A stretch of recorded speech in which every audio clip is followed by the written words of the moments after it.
Hai Indonesia, kembali lagi saya Lisa dan Renia.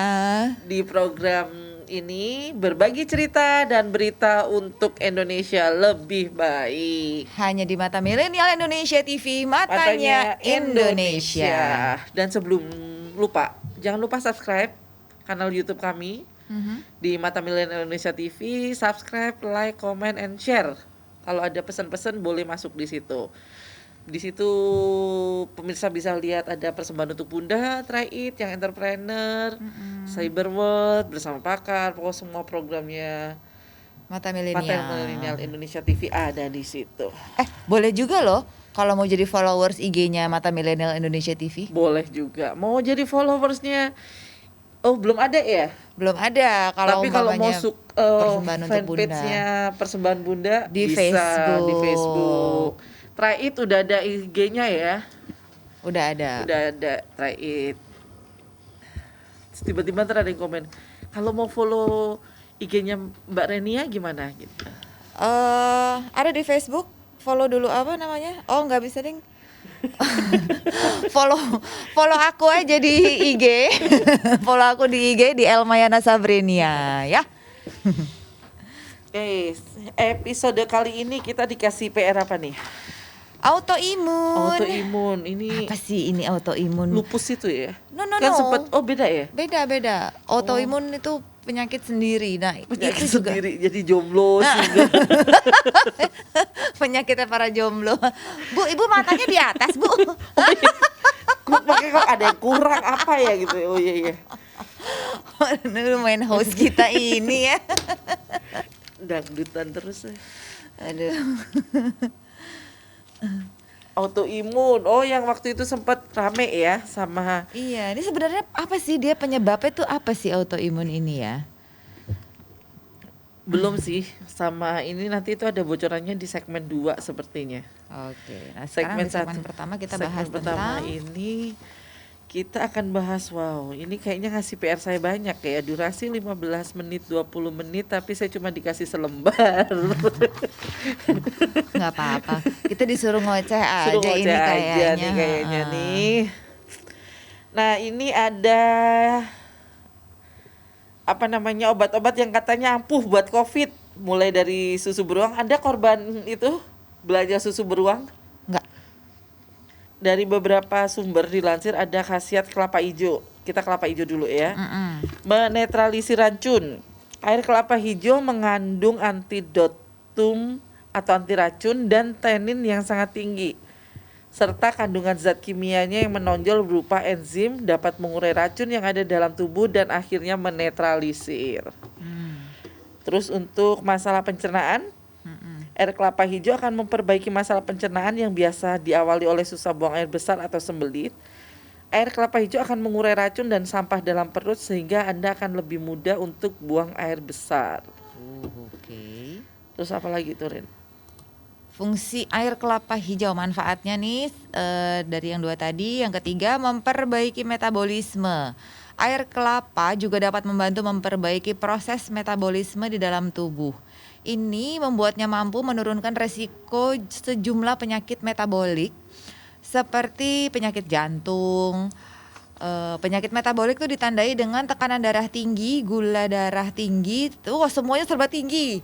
Trigliserin tinggi, kadar kolesterol jahatnya tinggi, kolesterol baiknya rendah justru, dan lemak perut berlebih. Oh my god. Nah, yang keempat, fungsi air kelapa hijau itu untuk menurunkan resiko penyakit infeksi, pemirsa. Karena air kelapa hijau memiliki kandungan vitamin dan mikronutrien seperti zinc, tembaga, mangan, dan selenium. Sejumlah senyawa tersebut dapat mengoptimalkan sistem kekebalan tubuh sehingga penyakit infeksi tidak mudah terjadi gitu. Nah, yang terakhir apa Mbak Lisa? Mengatasi nyeri head. Kalsium dan magnesium di dalam kelapa hijau mengurangi ketegangan otot.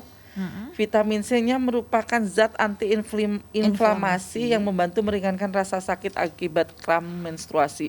Oh gitu. Mbak Lisa suka kalau lagi halangan? Alhamdulillah enggak. Sekali waktu itu. Tapi selebihnya emang enggak pernah. Oh gitu. Saya termasuk orang ya kalau No, I mean kalau halangan Menstruasi. suka minum air Oh, kelapa kelapa hijau. hijau. Enggak ya?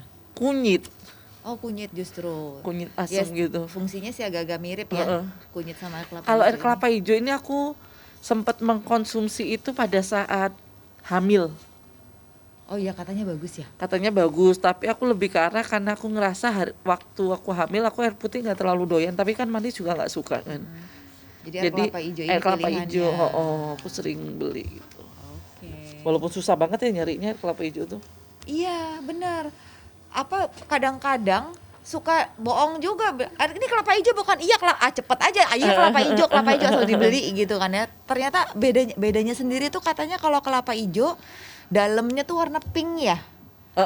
Ya kalau dibelah gitu batoknya itu kalau dikerok kan. dikerok tuh dia warnanya pink. Nah, kalau Mame tidak pink berarti Anda kena tipu. Iya. Itu kelapa biasa gitu, maksudnya kelapa biasa. Kalau sama ini, kalau ngomongin air kelapa, kamu pernah ke negara tetangga ya yang sekarang melarang penerbangan dari Indonesia? Itu di distrik yang India, perpotongan antara India dan distrik Cina tuh, dekat masjid kalau nggak salah, aku lupa sih posisinya. Itu ada orang jual yang kelapa yang kelapa bakar. Iya, kamu pernah nyobain nggak tuh, Rin? Pernah. Enak jauh, ya, Bang? Jauh amat sih. Lo nggak, karena aku taunya Malaysia. kenal pertama kali di situ. Di Indonesia juga ada. Aku kan kagak pernah jalan-jalan begituan nemu. Oh iya. Yang kecil tapi kan kelapanya kecil-kecil gitu kan. Kepala. Kepalanya dibakar, saudara-saudara. Kepala ayam kayak.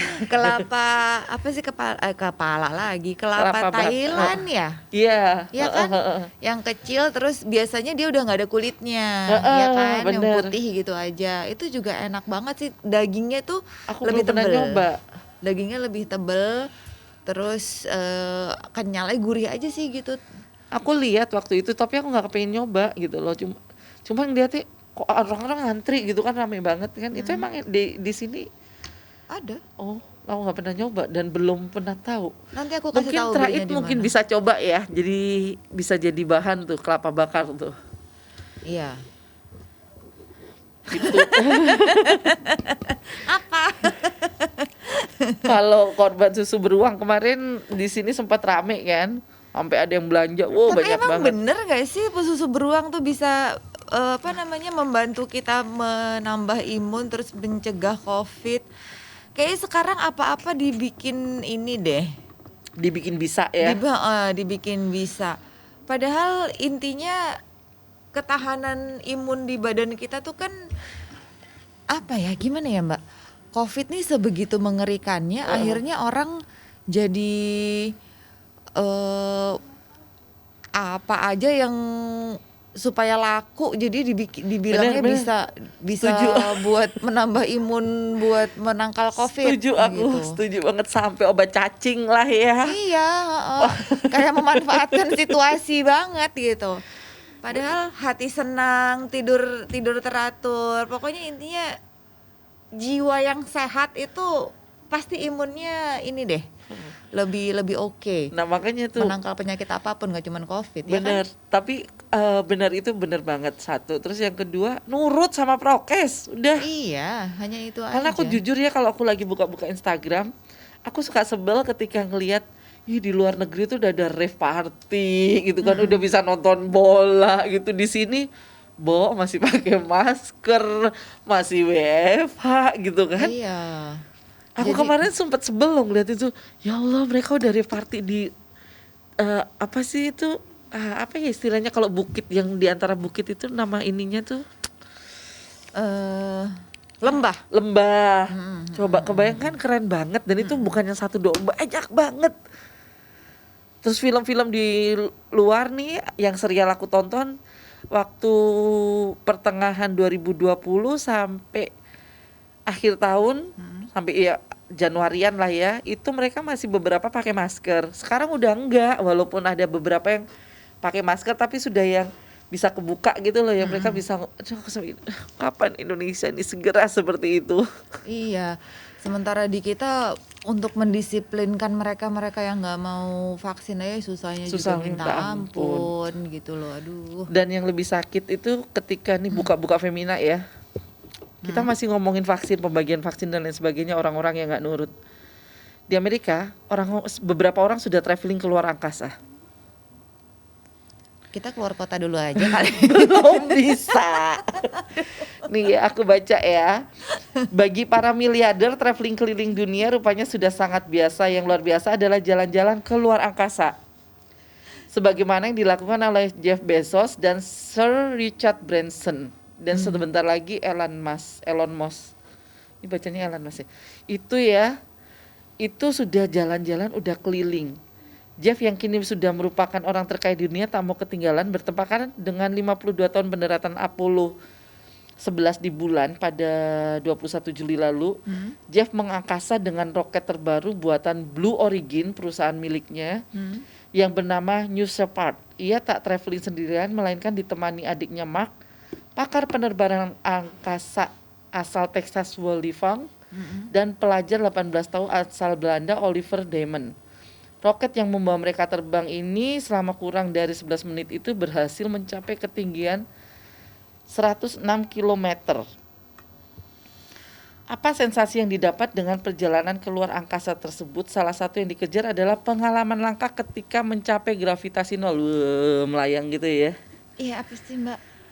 Emang ya beda ya kalau mamanya orang Mereka udah bingung mau ngabisin uangnya. Iya, duitnya mau dibeliin apa lagi gitu. Akhirnya mereka jalan-jalan di space aja gitu. Nah, sementara kita mau boro-boro keluar angkasa, keluar rumah aja masih susah. Oh, tapi kamu bisa loh nih mengutip laman Kompas ya, hanya 7 orang yang pernah terbang ke luar angkasa sebagai turis antara 2001 2010. Perusahaan pariwisata luar angkasa Space Adventure memfasilitasi penginapan di stasiun luar angkasa internasional dengan paket seharga 20 juta dolar atau 280 miliar per malam. Iya. Paket.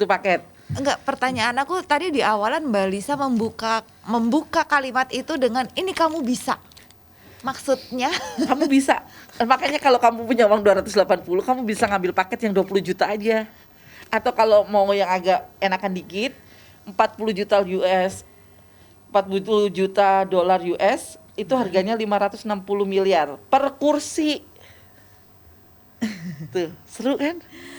Enggak tertarik, sama sekali aku tidak tertarik, saudara-saudara. Studi dari konsultan industri luar angkasa dan satelit Northern Sky Research atau NSR memperkirakan pasar pariwisata luar angkasa akan menghasilkan pendapatan hampir 8 miliar dolar US atau 112 triliun antara 2020 dan 2030. Wow. Tuh, terus nih kalau kamu ikut yang ditawarkan, 3 jenis penerbangan yang ditawarkan. Pertama, orbital, yang mencapai kecepatan cukup tinggi untuk tetap berada di orbit mengelilingi planet bumi. Jadi kamu bisa lihat planet bumi. Dada gitu. Nggak bisa orang itu ya. Enggak, lo pengen nggak sih? Lo dari tadi kamu bisa. Bentar. Terus. Lanjut lagi ya. Yang kedua, suborbital, terbang lebih lambat, mencapai luar angkasa, tapi tanpa kecepatan untuk memasuki orbit. Ketiga, parabola. Ini penerbangan yang paling mudah diakses karena berlangsung di pesawat komersial yang dimodifikasi untuk melakukan manuver khusus. Penumpang bisa merasakan sensasi mengapung tanpa bobot seperti yang dialami di luar angkasa, tanpa harus benar-benar pergi ke sana. Lebih dari 100 penerbangan parabola dilangsungkan pada 2019. Tiketnya ditawarkan seharga 5.000 US dollar atau 70 juta rupiah per orang. Katanya sih masih terjangkau, kalau kata aku sih enggak. Karena itu penerbangan jenis ini dinilai paling memungkinkan dari segi harga dan teknologi. Kenapa Ren? Kamu tadi mau ngomong apa Ren? Hati-hati ya di jalan. Dah, semoga bisa berangkat, bisa pulang. Itu aja sih kalau gue. Paket wisatanya itu 10 hari termasuk 8 hari tinggal di stasiun luar angkasa. Udah Mbak, masih banyak yang bagus-bagus di Indonesia. Yang napak bumi aja dulu deh, nggak usah ke daerah-daerah yang aku lagi mikir ya, mereka mungkin karena ya pertama secara materi ada ya, terus yang kedua emang mungkin mereka masih apa ya, masih masih masih ingin mewujudkan imajinasi masa kecil mereka mungkin ya. Bisa jadi apapun itu ya,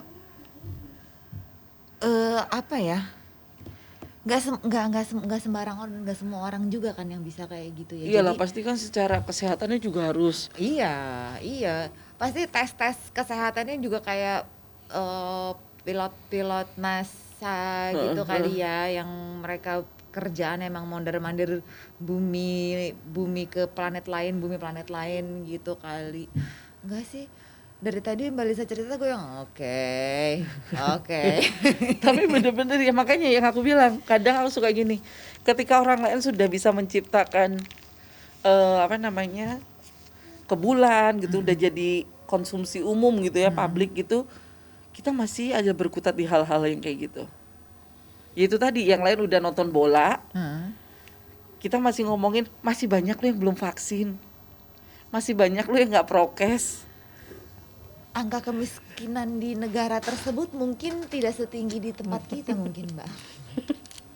Di sini kita masih berburu mencari sesuap nasi, orang-orang masih berebut seputar itu gitu loh.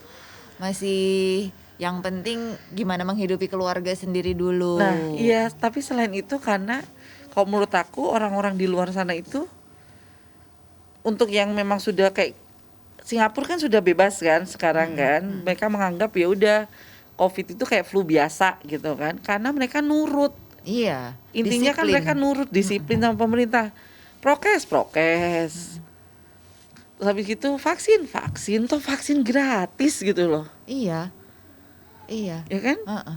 Susah apa? Aku sering soalnya denger itu, wah dia nggak mau divaksin dulu apalah segala macem gitu kan. Iya, alasannya 1001 alasan gitu. Tapi Yang ya aneh gitu kalau menurut aku. sampai ada yang apa namanya? Sampai ada yang teman aku berceloteh ini nyeletuk gitu kan ya. One day kita sih pasti kena COVID itu pasti gitu. Cuman kalau mau kena jangan sekarang. Pasti mati soalnya. udah nggak bisa tertangani lagi sama rumah sakit gitu loh, karena saking banyaknya. Kalau dulu kita dengar suara sirine, apa namanya, sirine pemadam kebakaran aja kan jarang banget ya Mbak ya. Bener. Nah, sekarang tuh kayaknya setiap aku buka pintu rumah, keluar ke teras rumah aja itu pasti ada suara ambulans. Bener. Setiap jam aku keluar tuh ya, kalau ada perlu apa, baru ke teras aja tuh udah kedengaran suara ini, suara sirine ambulans. BTW Mbak Lisa kalau kan lumayan aktif ya main di IG. Nah, sering dong apa namanya, Kenapa nggak enak banget ya headphone gue, sakit kuping gue. suka dapat ad ini nggak sih Mbak? Aku jadi pengen ketawa. Benerin dulu deh yang enak banget, sumpah ganggu banget, ganggu pemandangan mata gue. Dinaikin, Tumben sih, ini sakit itunya banget dinaikin. Aduh, ini anak-anak lo gimana sih? Sakit, biasanya nggak sakit. Nah, suka dapat iklan ini nggak Mbak? Coding course untuk anak. Iya. Nah, tahu coding itu apaan? Membuat bahasa itu di komputer. Ya ampun, ada ya sekarang. Ya dari dulu itu. Tapi dulu tuh nggak seheboh sekarang loh. Udah heboh, cuman itu kalau dulu bukan masalah nggak heboh. Dulu itu kayaknya yang bisa melakukan itu cuman orang-orang yang otaknya jenius. Nah, even sekarang tuh untuk anak-anak apa karena demand-nya atau ketertarikan anak-anak sama gadget itu sekarang udah luar biasa. Bukan sih kalau menurut aku. Tinggi. Lebih ke arah gini. Dulu laptop, komputer itu barang mahal. Ya kan? Mereknya juga cuman itu aja. Nah, kalau sekarang mulai dari kelas level up, high end sampai low end itu ada semua. Jadi kemungkinan untuk mengajarkan anak coding misalnya atau apa itu jadi makin makin terbuka lebar, dan akhirnya dijadikan bisnis. Apalagi anak sekarang kan curiosity-nya tinggi banget ya. Iya. Sampai itu ya apa namanya, kita nggak sempat ngobrol ya di off air waktu itu. Apa namanya Mbak? Kelas kalau ada anak-anak pemirsa yang mau jadi YouTubers ya, sampai ada loh ininya PR buat anak sekolahnya. kecil itu juga ada. Apa? PR, sekolah PR buat anak kecil itu juga ada. Itu kayaknya udah ada jadwalnya di PUB. Nanti mungkin saya bisa ngundang juga setelah mau muncul di PUB, saya akan ngundang ke Tapi sini. ngeri nggak sih dari kecil udah diajarin anak umur 6 sampai 14 tahun ada nih course untuk mereka belajar bikin coding. 6 sampai 14 tahun itu kan usia SD sampai SMP kan ya. Nah, begitu lulus SMP udah bisa kerja gitu kali ya. Ada course untuk PR kelas berapa tadi? Boleh saya bilang? Masih anak-anak udah bisa. Masih anak-anak. Lulus SD langsung jadi PR di perusahaan. Kok gue semakin spooky ya dengan dunia ini yang berkembang pesat begitu parah. Yang pasti anak-anak itu nantinya tidak akan merasakan apa yang kita rasain dulu. Apa namanya? Petak umpet pas malam bulan purnama, ini ngalamin kan kita kan. Benar. Atau misalnya kita jajan es apa itu? Gue lupa ini, atau gulali atau mereka nggak ngalamin karena masa kecil mereka udah kepake buat yang begini. Intinya sih ya, tapi balik lagi ke psikolog yang pernah bilang ya, kalau memang anaknya mau ya nggak apa-apa, tapi jangan dipaksa. Seperti kita dipaksa untuk closing. Kita dipaksa untuk closing, tapi aku mau ingetin sedikit ya ke pemirsa ya. Pemirsa, anak-anak dikembalikan ke alam dong, perkenalkan mereka sama alam. Ke alam, maksudnya dekatkan mereka ke alam gitu, biar mereka main lari-larian di luar gitu loh. Tapi anak-anak sekarang kayaknya sakau gitu kalau nggak ada handphone, emaknya ngecas. Karena dikenalin dari situ. Iya sih benar. Kalau misalnya mereka, ya kayak anakku misalnya, ketika di rumah mungkin dia nggak bisa lepas dari gadget. Pas ikut saya, dia nggak pegang gadget sama sekali loh hari ini. Karena banyak orang-orang di kantor yang bisa dia gangguin. Iya, bisa dia jajah gitu kakak-kakak di sini. Oke, kita harus closing ya. Ya sudah. Ya udah, nanti di segmen 2 kita akan ngomong autoimun, penyakit autoimun ya. Ngeri-ngeri sedap deh nih. Apa sih penyakit autoimun itu, sebabnya seperti apa sih gitu kan, terus penanganannya seperti apa, akan ada di segmen 2. Kami berdua break dulu sejenak. Jangan kemana-mana, tetap di Hai Indonesia, berbagi cerita dan berita untuk Indonesia lebih baik hanya di Mata Milenial Indonesia TV, matanya Indonesia.